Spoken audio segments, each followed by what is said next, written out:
형제 자매님들 안녕하십니까? 한 주 동안도 다들 평안하셨죠? 오늘 믿음 시리즈 세 번째 시간 이어가도록 하겠습니다.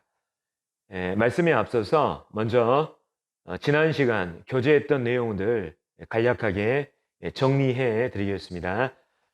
우리는 지난 시간 이 사람이 몸과 혼과 영이라고 하는 이 삼중 구조로 이루어져 있음을 살펴보았습니다.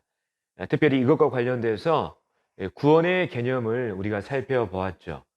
그래서 구원이라고 하는 것은 복음이라고 하는 이 하나님의 말씀 앞에 사람의 혼, 즉 사람의 지성과 감성과 의지가 바르게 반응함으로써 사람이 가진 이 영의 기능, 하나님과 교제하고 또 하나님께 예배드릴 수 있는 이 영의 기능이 회복된 것을 바로 구원이라고 말한다 하는 이런 부분을 살펴보았습니다.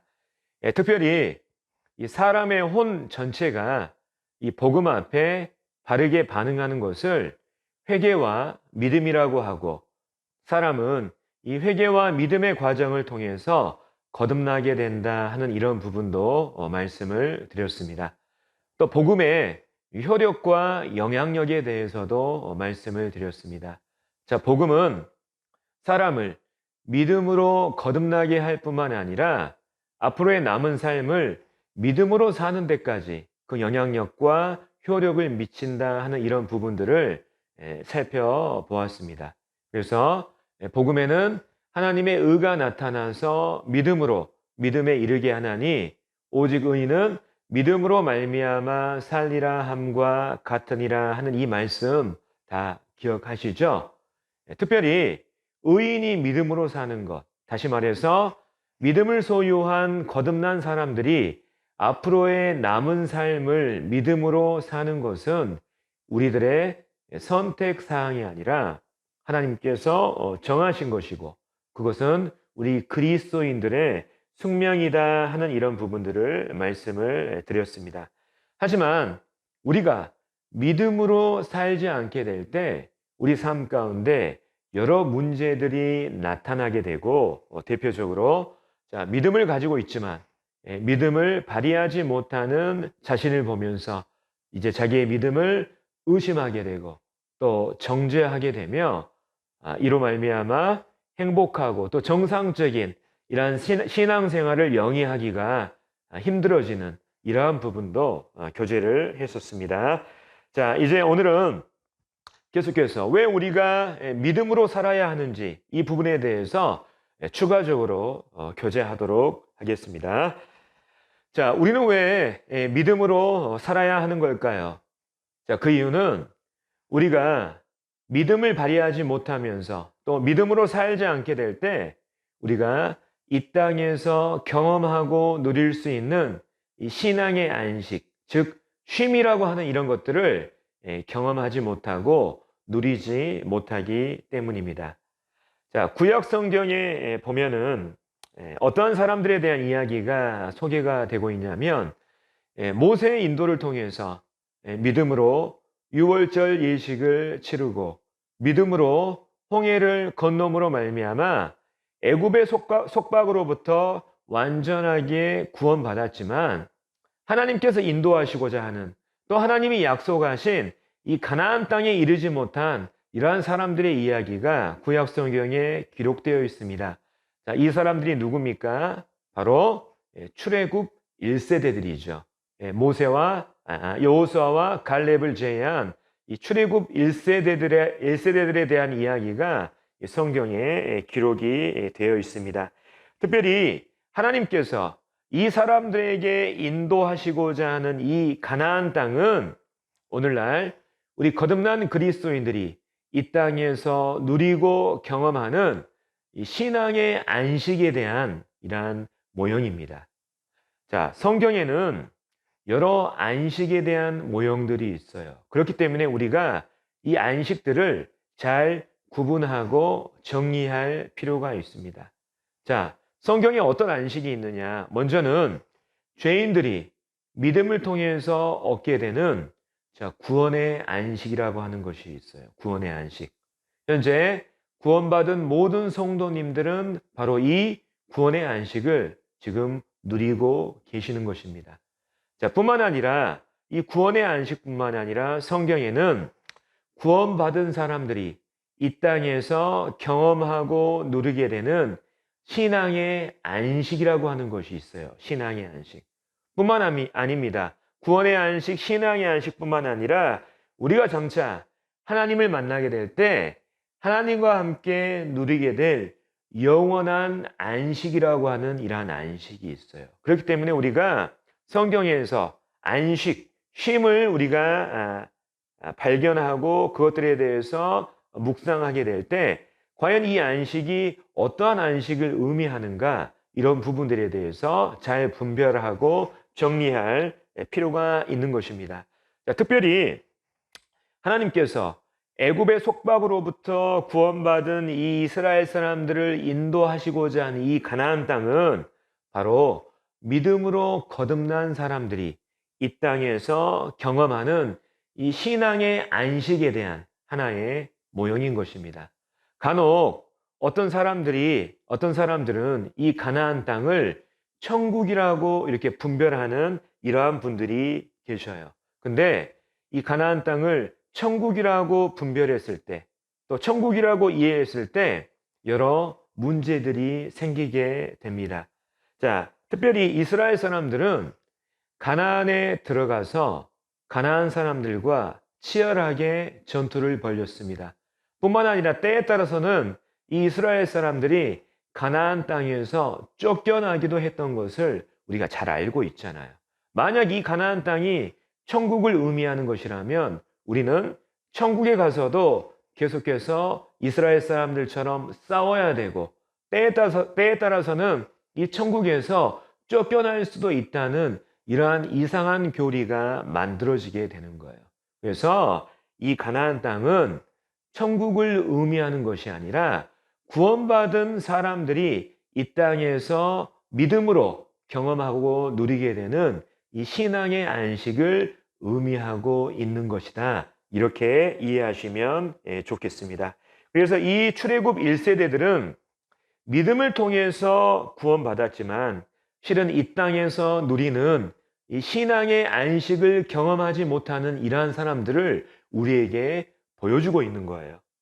그것은 오늘날에도 믿음을 통해서 구원받았지만 이 출애굽 1세대들처럼 이 땅에서 누리는 이 신앙의 안식을 경험하지 못하는 사람들이 오늘날에도 우리 가운데 있을 수 있다는 것을 지금 우리에게 보여주고 있는 것입니다. 자, 그렇다면 왜 이 출애굽 1세대들이 이 가나안 땅, 이 신앙의 안식을 누리고 경험하지 못했을까요? 자, 성경은 거기에 대해서 이렇게 답을 제시합니다. 이 부분을 함께 살펴보겠습니다. 다 같이 히브리서 3장 15절부터 19절까지의 말씀을 함께 읽고 교제 나누겠습니다. 히브리서 3장 15절부터 19절 제가 읽겠습니다. 성경에 일렀으되 오늘 너희가 그의 음성을 듣거든 경노하시게 하던 것 같이 너희 마음을 완고하게 하지 말라 하였으니 듣고 경노하시게 하던 자가 누구냐?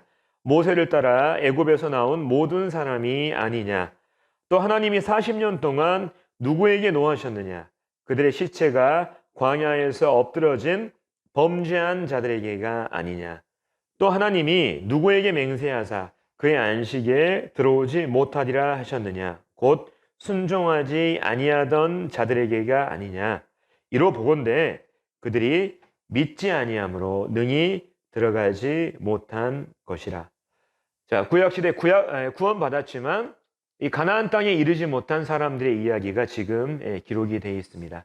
자, 이 출애굽 1세대들이 여호수아와 갈렙을 제외한 이 사람들이 왜 이 가나안 땅에 들어가지 못했다고 성경은 기록하고 있습니까? 바로 19절에 그들이 믿지 아니하였기 때문에 이 가나안 땅에 들어가지 못했다고 성경은 증거하고 있습니다.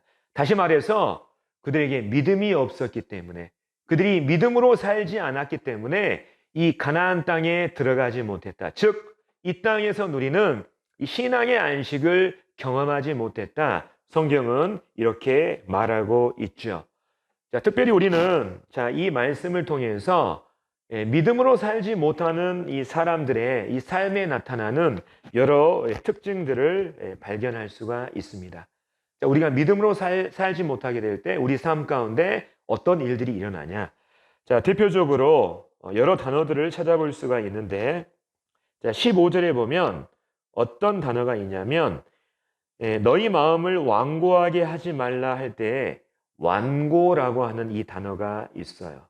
자, 뿐만 아니라 17절에 보면 광야에 엎드려진 범죄한 자들에게가 아니냐 할 때 이 범죄라는 이 단어가 있습니다. 자, 또 18절에 보면 곧 순종하지 아니하던 자들에게가 아니냐 할 때에 순종하지 아니한다 하는 이러한 단어들이 있죠. 자, 믿음으로 우리가 살지 않게 될 때, 믿음을 발휘하지 못하는 사람들의 삶에 나타나는 특징 중에 하나는 뭐냐면 18절에 나오는 것처럼 순종하지 아니하는 이러한 일들이 일어납니다. 우리가 이것을 다른 말로 불순종이라고 하는 이러한 단어로 우리가 바꿔 쓰기도 하는데, 이 단어가 가진 원래의 단어적인 의미는 어떠한 의미를 가지고 있냐면 어떤 무엇인가에 설득되지 않는다 하는 이러한 의미를 가지고 있어요. 다시 말해서 믿음으로 살지 못하는, 믿음을 발휘하지 못하며 사는 사람들의 이 삶에 나타나는 특징 중에 하나가 뭐냐면 하나님께 설득되지 않는 거예요. 하나님께서 아무리 말씀하시고 또 하나님께서 아무리 강조하신다 할지라도 자, 믿음으로 살지 못하는 사람들은 결코 하나님의 이 말씀 앞에 설득되지 않습니다. 자, 그들이 하나님의 말씀 앞에 설득되지 않기 때문에 이제 삶에 어떤 일들이 일어나면 하나님이 원하시지 않는 이 죄의 열매들이 나타나는 거예요. 이것을 다른 말로 범죄라고 하죠. 또 계속적으로 이 죄들을 그들의 이 삶 가운데 허용하게 될 때 이제 그들의 마음이 하나님의 말씀 앞에 반응할 수 없을 정도로, 또 그들의 이 심령 안에 하나님의 이 말씀이 파고들 수 없을 만큼 그들의 이 마음과 이 심령이 딱딱하게 굳어지는 이러한 일들. 자, 이것을 다른 말로 완고라고 이렇게 기록이 되어 있는데, 그러한 일들이 이제 믿음으로 살지 못하는 삶 가운데 이러한 사람들의 이 삶에 나타나는 특징으로 나타나게 되는 것입니다. 특별히 이 믿음이라고 하는 것은 실은 이 사람의 혼, 즉 사람의 이 지성과 감성과 의지가 하나님께 설득되는 것이 바로 이 믿음인 거거든요. 자, 그래서 이 하나님께서는 오늘날 우리 구원받은 이러한 성도님들 가운데서 이 땅에서 믿음이 없으므로 또 믿음으로 살지 못해서 이러한 신앙의 안식을 누리지 못하는 이러한 사람들이 있을까 염려하고 계십니다. 자, 이어지는 히브리서 4장 1절과 2절 말씀을 제가 한번 읽겠습니다. 읽고 교제 나눌게요. 그러므로 우리는 두려워할지니 그의 안식에 들어갈 약속이 남아 있을지라도 너희 중에는 혹 이르지 못할 자가 있을까 함이라. 그들과 같이 우리도 복음 전함을 받은 자이나 들은 바 그 말씀이 그들에게 유익하지 못한 것은 듣는 자가 믿음과 결부시키지 아니함이라. 자, 하나님께서는 4장 1절 말씀처럼 오늘날 우리 가운데 혹 이 신앙의 안식을 경험하지 못하는 사람들이 있을까 염려하고 계십니다. 또 그러한 사람들을 향해서 경고하고 계시죠. 너희가 믿음으로 살지 못하면 바로 이 안식을 너희들이 경험할 수가 없다. 특별히 4장 2절에 보면 복음이라고 하는 단어가 나요. 복음. 이 복음이라고 하는 이 말은 예수 그리스도의 은혜의 복음을 의미하는 것이 아닙니다. 성경에는 여러 복음이 있어요. 이 복음을 이제 그리스어로 유앙겔리온이라고 하는 이 단어가 우리말 이 복음으로 이렇게 복음이라고 이렇게 번역이 되어 있는데 기쁜 소식을 얘기하는 것입니다. 다시 말해서 죄인들이 예수 그리스도를 믿게 될 때 구원받을 수 있다는 기쁜 소식, 이 복음도 있는가 하면 구원받은 사람들이 믿음을 통해서 이 땅에서 누리는 신앙의 안식을 경험하게 된다고 하는 그러한 기쁜 소식도 있는 거거든요. 그래서 그것을 여기에서는 바로 복음이라고 하는 이 단어로 표현을 했다 하는 이런 부분들을 이해하시면 좋겠습니다.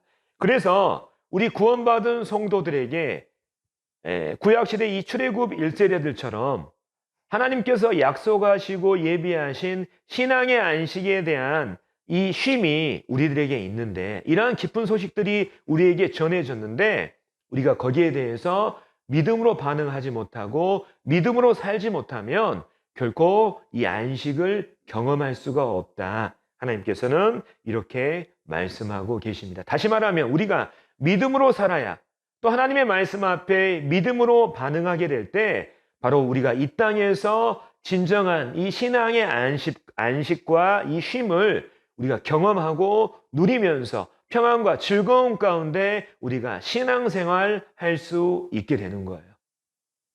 여기 계신 형제 자매들 가운데 혹시 이 안식을 경험하지 못하고 계시는, 이 즐거움과 평안을 누리지 못함으로 말미암아 정말 마지못해서 신앙생활하고 계시는 이러한 성도님들이 계십니까? 혹 여기 나와 있는 이 출애굽 1세대들처럼 하나님이 말씀하셔도 설득되지 아니함으로 계속해서 우리 삶 가운데 죄에 쓴 열매들을 맺어가면서 급기야는 하나님의 이 말씀 앞에 반응하지 못할 정도로 우리의 이 심령과 마음이 딱딱하게 굳어버린 이러한 성도님들이 혹시 계실지도 모르겠습니다. 혹시 그렇다면 우리가 정말 하나님 앞에 이 믿음으로 살고 있는지, 이런 부분들을 우리가 점검해야 되는 거예요. 우리가 이 신앙의 즐거움을 누리지 못하는 이유 가운데 하나는 바로 우리가 믿음으로 살지 않고 있기 때문인 것입니다. 계속해서 우리는 왜 믿음으로 살아야 하는가, 이 부분에 대해서 교제하도록 하겠습니다. 자, 우리들이 믿음으로 살아야 되는 이 이유는 바로 우리가 이 믿음을 근거로 하나님께 평가받기 때문입니다. 자, 많은 그리스도인들이 믿음을 통해서 구원받는다 하는 이 사실에 대해서는 너무나 잘 알고 있습니다. 하지만 우리의 이 믿음을 근거로 현재 우리의 신앙의 성적표가 기록되고 있다는 것, 또 우리의 이 믿음을 근거로 장차 하나님의 평가와 그에 따른 보상이 있다고 하는 이 사실에 대해서는 잘 모르고 있거나 또 망각하는 이러한 경우가 많습니다. 하나님께서는 하나님의 이 사람들을 평가하실 때 그들의 믿음을 근거로 평가하셔요. 예를 들면 구약시대 우리 믿음의 선배들도 그들의 믿음을 통해서 하나님께 평가받았습니다. 자, 이 부분을 살펴보겠습니다. 히브리서 11장 1절과 2절을 읽고 교제하겠습니다. 히브리서 11장 1절 2절 제가 읽겠습니다. 믿음은 바라는 것들의 실상이요 보이지 않는 것들의 증거니 선진들이 이로써 증거를 얻었느니라. 자, 11장 2절에 나오는 이 선진들은 우리 믿음의 선배들, 우리와 동일한 믿음을 소유했던 이 믿음의 선배들을 지금 말하는데, 이 선배들이, 믿음의 선배들이 이로써 자신들의 이 믿음을 통해서 하나님께 증거를 얻었다, 이렇게 기록이 되어 있죠. 여기서 증거를 얻었다고 할 때 이 말이 상당히 좀 난해한 이러한 감이 없지 않아 있습니다. 자, 이 부분을 이해하기 쉽게 설명을 해드리면, 자, 영어로 증거를 얻었다 하는 이 표현이 하나님께 굿 리포트를 받았다 하는 이 단어로 기록이 되어 있습니다. 굿 리포트. 자, 리포트라고 하는 단어 많이 들어보셨죠? 대학생들이 이제 대학에 입학해서 이제 숙제를 내거나 또 보고서를 작성하게 될 때 리포트를 낸다, 리포트를 쓴다, 이러한 이 리포트 단어를 씁니다. 근데 이 리포트에는 이것 말고도 다른 의미가 있어요. 바로 성적, 평가라고 하는 이러한 의미가 있습니다. 그래서 학생들이 학교에 가서 시험을 치르고 나서 이렇게 성적표를 받잖아요. 그 성적표를 영어로 리포트 카드라고 합니다. 특별히 이제 제가 이제 근무하는 이 학교에 최근에 요르단 선교사의 자녀가 전학을 왔어요. 그래서 부모님은 요르단 암만에서 계속해서 선교 활동을 하고 계시고, 이 딸이 이제 한국에 귀국해서 저희 학교에 이렇게 전학을 왔습니다. 근데 보통 전학을 오게 되면 원래 다녔던 이 학교에서 이 학생과 관련된 여러 신상과 관련된 여러 이런 서류들이 이제 전학 오는 이 학교에 오게 돼요. 그래서 이 학생의 이 서류를 쭉 살펴보니까 리포트 카드라는 게 있었어요. 보니까 이 학생이 전에 학교에서 시험을 치르고 얻은 이 성적표, 이것을 리포트 카드라고 이렇게 기록이 되어 있더라고요. 그래서 이 리포트라고 하는 말이 성적, 또 평가라고 하는 이러한 뜻을 가지고 있구나 하는 것을 또 그때 알게 됐습니다. 자, 여기 나오는 우리 믿음의 선배들이 그들의 믿음을 통해서 하나님께 굿 리포트를 얻었다, 이 말은 의미는 뭐냐면 그들의 믿음을 근거로 하나님께서 그들에게 좋은 이 신앙의 성적표를 주셨다, 좋은 평가를 내리셨다 하는 이러한 의미로 우리가 이해하시면 되겠습니다. 구약시대 이 믿음의 선배들의 이 삶에 대한 하나님의 평가의 기준은 무엇이었습니까? 바로 그들의 믿음이었어요. 자, 구약시대 믿음의 선배들뿐만 아니라 이 신약시대의 그리스도인들에게도 장차 이 땅에서의 삶에 대한 하나님의 평가 그리고 보상의 자리가 있습니다. 우리가 그것을 그리스도의 심판대라고 부르죠. 자, 다 같이 고린도후서 5장 10절 말씀을 보겠습니다. 자, 찾으셨으면 제가 읽겠습니다. 이는 우리가 다 반드시 그리스도의 심판대 앞에 나타나게 되어 각각 선악간에 그 몸으로 행한 것을 따라 받으려 함이라. 이 말씀에 보면 우리가 다 반드시 이렇게 기록이 되어 있죠. 믿음을 통해서 구원받은 사람들은 어느 누구나 단 한 명도 빠짐없이 반드시 이 그리스도의 심판대 앞에 서게 됩니다. 그리고 이 자리에서 이 땅에서의 삶에 대한 하나님의 평가와 거기에 따른 보상이 이 자리에서 있게 되지요.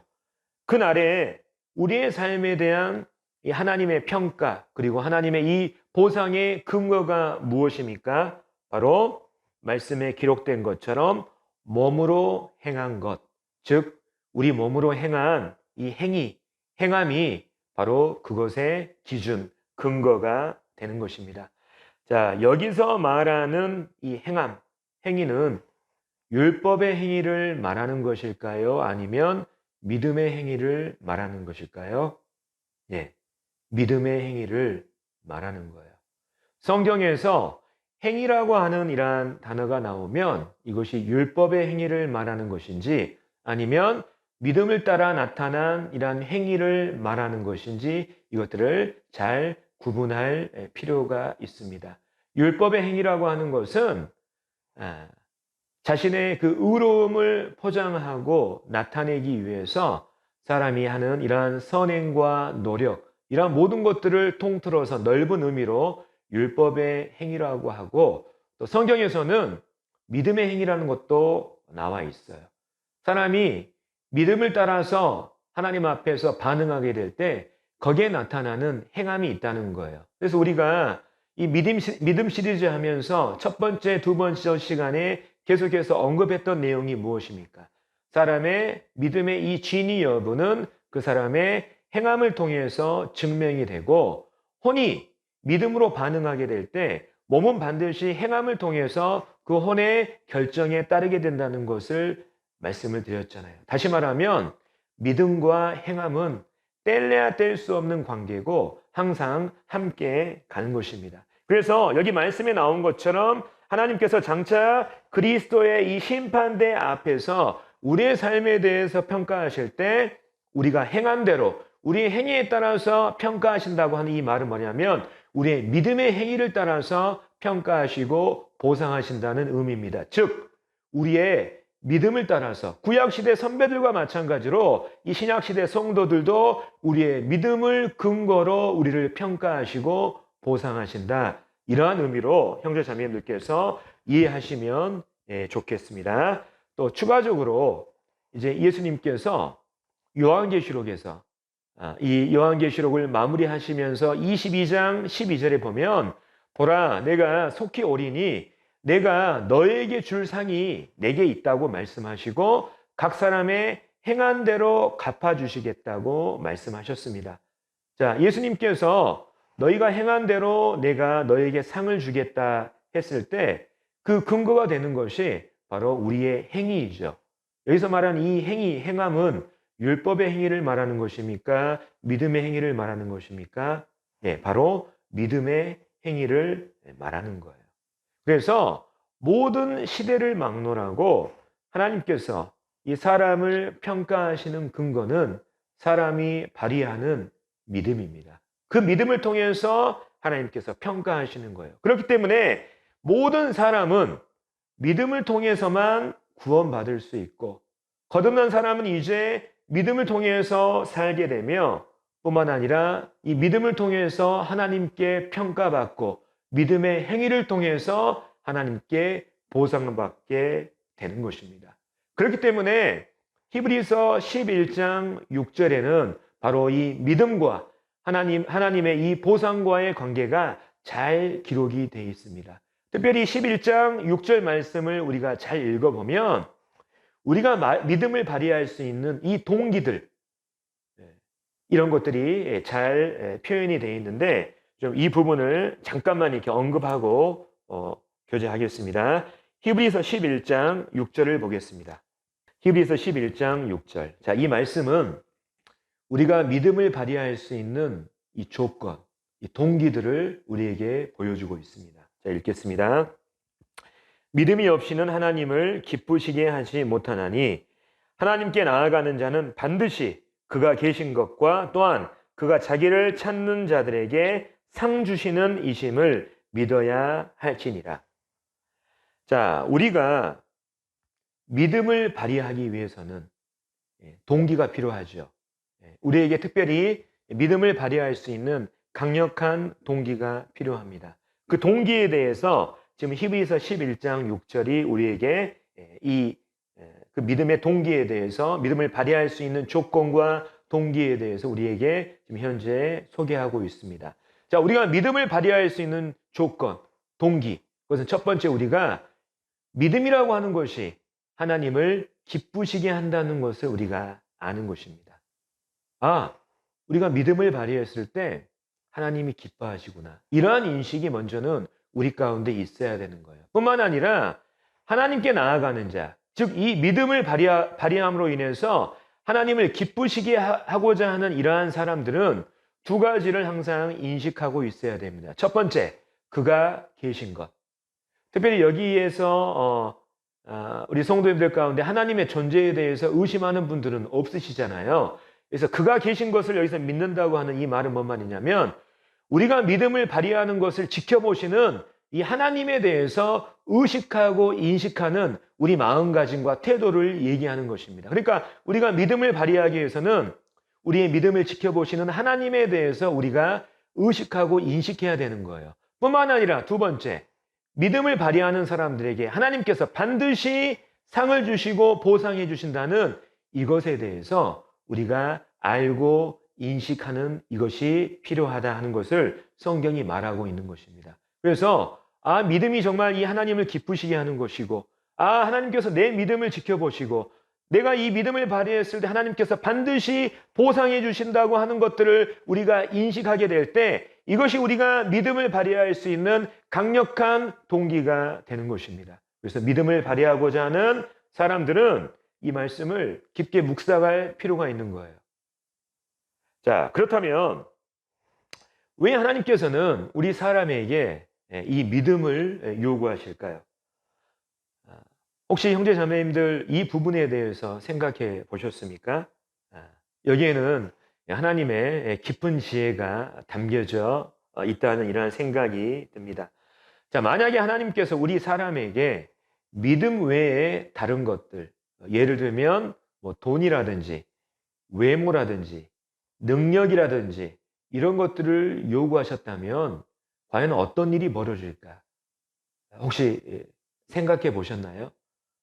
제가 이 부분에 대해서 이렇게 곰곰이 이렇게 묵상하다 보니까 만약 하나님께서 이 믿음 외에 돈이나 외모나 능력 같은 것을 우리에게 추가적으로 요구하셨다면 아마 우리가 장차 하나님 앞에 서게 됐을 때 하나님께 우리가 핑계할 것이 있고 변명할 거리가 생기게 될 것이라는 이러한 생각을 해봅니다. 예를 들면 사람이 이제 장차 하나님 앞에 서게 됐을 때 하나님, 저는 돈이 없어서, 저는 다른 사람보다 외모가 딸려서, 저는 다른 사람보다 능력이 없어서 저는 구원받지 못했습니다. 이렇게 변명할 수 있을 거 아니에요. 또 예를 들면 하나님께서 저에게 돈을 주시지 않았기 때문에, 하나님께서 저에게 출중한 이 외모를 주시지 않았기 때문에, 하나님께서 저에게 능력 주시지 않았기 때문에 제가 믿음을 발휘할 수 없었습니다 하면서 오히려 하나님의 탓으로 돌리는 이러한 변명과 핑계가 아마 그날에 있을 수도 있을 것 같다는 이러한 생각을 해봅니다. 하지만 믿음이라고 하는 이것은 사람이 돈이 없어도 외모가 딸려도 능력이 없어도 사람이라고 한다면 어느 누구나 다 소유할 수 있는 것이고 어느 누구나 발휘할 수 있는 것이 바로 이 믿음인 거예요. 그렇기 때문에 장차 하나님 앞에서 이 믿음을 요구하시는 하나님 앞에 우리가 서게 될 때 하나님이 하시는 판단 앞에 그 어떤 누구도 변명과 핑계할 수 없는 것이 바로 이 공평하신 이러한 하나님의 깊은 지혜라는 이러한 생각을 해보게 됩니다. 그래서 하나님은 이 세상 모든 사람들을 믿음이라고 하는 이 공평한 이 통로를 통해서 구원받게 하시고 또 구원받은 사람들이 믿음이라는 공평한 통로를 통해서 하나님께 평가받고 보상받을 수 있는 이러한 공평의 길들을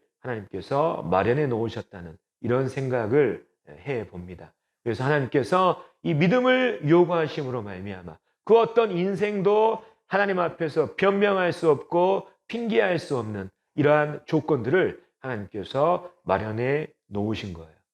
그래서 이런 부분들을 우리가 이해하셨으면 좋겠습니다. 자, 그래서 이상의 말씀들을 이제 좀 간단히 정리하면 왜 우리 구원받은 사람들이 믿음으로 살아야 되냐? 첫 번째, 믿음으로 사는 것은 우리 그리스도인들의 숙명이기 때문입니다. 따라서 우리가 믿음으로 살지 않게 될 때 삶에 여러 문제들이 나타나게 되고 행복하고 또 평안한 이러한 신앙생활을 영위할 수 없을 뿐더러 하나님께서 우리들에게 약속하신 이 땅에서의 이 신앙의 안식, 이 신앙의 쉼을 누리지 못하는 이러한 일들이 있을 수 있기 때문에 우리가 믿음을 발휘해야 되고 뿐만 아니라 우리가 이 땅에서 발휘하는 이 믿음을 통해서 하나님께서는 우리의 이 신앙을 평가하시고 그에 따라서 보상해 주시는 이러한 것들 우리가 생각하면서 우리가 믿음을 발휘해야겠다 하는 이런 부분을 정리해 봅니다.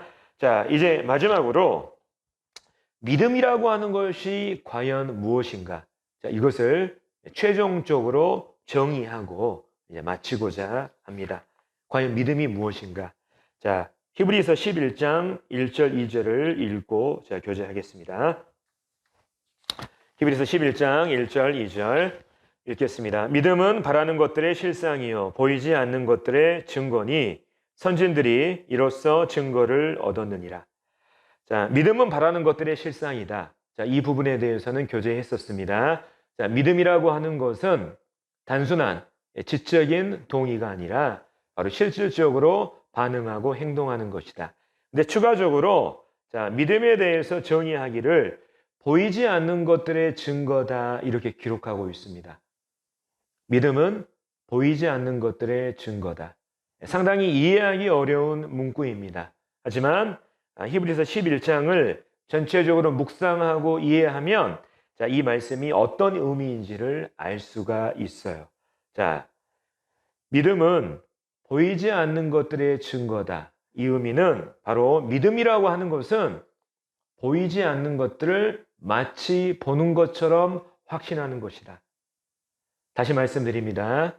믿음은 보이지 않는 것들의 증거다 하는 이 말씀의 의미는 믿음이라고 하는 것은 우리 눈에 보이지 않는 것들을 마치 보이는 것처럼 확신하는 것이다. 이러한 의미를 가지고 있습니다. 실은 믿음이라고 하는 것은 보이지 않는 것들에 반응하는 거예요. 자, 예를 들면 구약 시대 노아와 같은 이러한 사람이 있잖아요. 노아는 비라고 하는 것을 한 번도 본 적이 없고 경험하지도 못했고 알지도 못했습니다. 하지만 하나님의 말씀에 믿음으로 반응해서 그는 무려 120년간 방주를 만들었죠.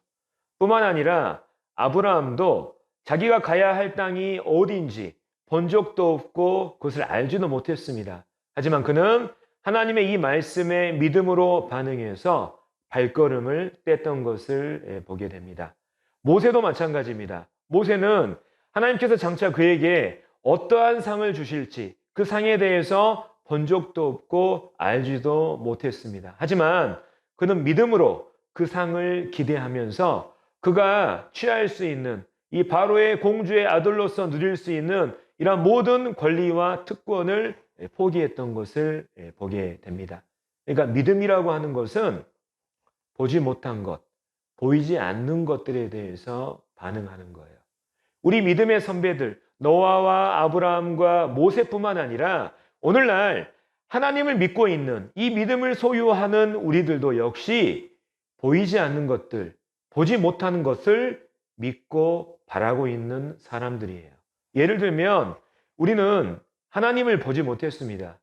우리는 예수 그리스도를 우리 눈으로 보지 못했습니다. 뿐만 아니라 하나님께서 말씀으로 이 세상을 창조하시는 이 장면을 우리는 전혀 목격하지 못했죠. 뿐만 아니라 예수님께서 우리 죄를 위해서 십자가에 돌아가시는 이 장면 우리 눈으로 보지 못했습니다. 또 죽은 지 3일 만에 부활하신 예수님을 우리가 본 적도 없었습니다. 뿐만 아니라 하나님께서 구원받은 우리들에게 약속하신 이 천국 우리 본 적도 없습니다. 뿐만 아니라 하나님께서 우리에게 약속하신 장차 우리가 얻게 될 하늘의 기업과 이 영광들이 과연 어떠한 것인지 우리는 잘 알지 못하고 이것들을 보지도 못했습니다. 하지만 우리가 이 보이지 않는 것들에 대해서 반응하고 있잖아요.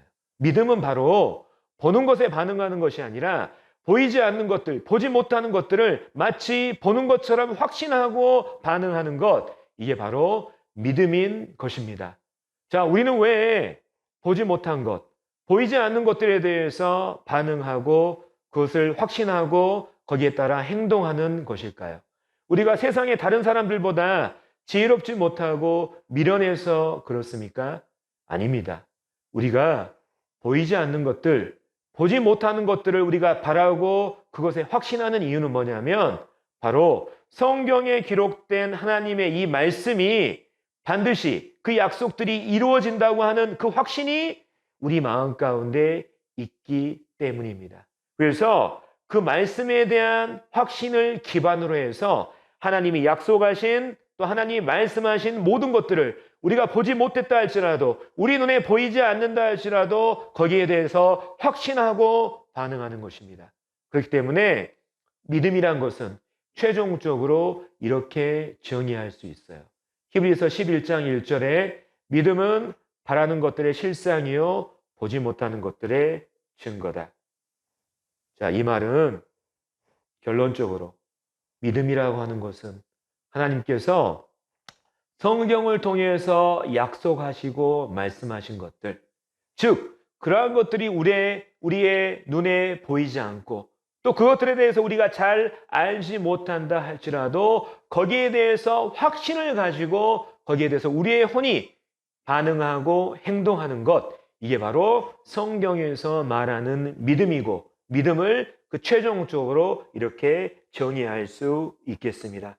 그래서 보이지 않는 하나님을 마치 보는 것처럼 우리가 그 하나님께 반응하게 될 때, 또 하나님께서 말씀을 통해서 우리에게 약속하신 이 보이지 않는 것들에 대해서 우리가 믿음을 가지고 반응하게 될 때, 그것은 우리가 보이지 않는 하나님을 존중하는 것이고, 그 믿음, 그 반응과 행동들이 바로 하나님을 기쁘시게 하는 거예요. 그것이 바로 하나님을 높여드리는 것입니다. 그것이 바로 믿음인 거예요. 그래서 믿음을 이렇게 최종적으로 정의할 수가 있겠고요. 자, 마지막으로 이제 고린도후서 4장 18절에 있는 말씀을 읽고 마치겠습니다. 고린도후서 4장 18절. 자, 읽겠습니다. 우리가 주목하는 것은 보이는 것이 아니요 보이지 않는 것이니, 보이는 것은 잠깐이요 보이지 않는 것은 영원함이라. 자, 우리 그리스도인이 주목하는 것, 또 바라보는 것, 소망하는 것은 보이는 것이 아니라 보이지 않는 것이고, 잠깐 있다 사라지는 것이 아니라 영원한 것입니다. 그래서 우리가 이것들을 위해서 우리가 가지고 있는 이 믿음을 우리가 하나님 앞에서 적극적으로 발휘하는 것이 필요하고, 또 하나님께서 우리의 이러한 믿음을 보시고 기뻐하시고, 또 우리의 신앙에 대해서 평가하시고 또 보상해 주실 것입니다. 그래서 앞으로의 저희의 남은 삶들이, 이제 우리가 믿음을 통해서 구원받았으니까 이 믿음을 발휘하는 이러한 복된 이러한 삶이, 또 신앙이 되기를 간절히 바라는 마음이 있습니다. 자, 한 주 동안도 이제 평안하시고, 또 주님 안에서 또 믿음을 발휘하는 이러한 또 한 주가 되시기를 바라겠습니다. 이상으로 마치겠습니다.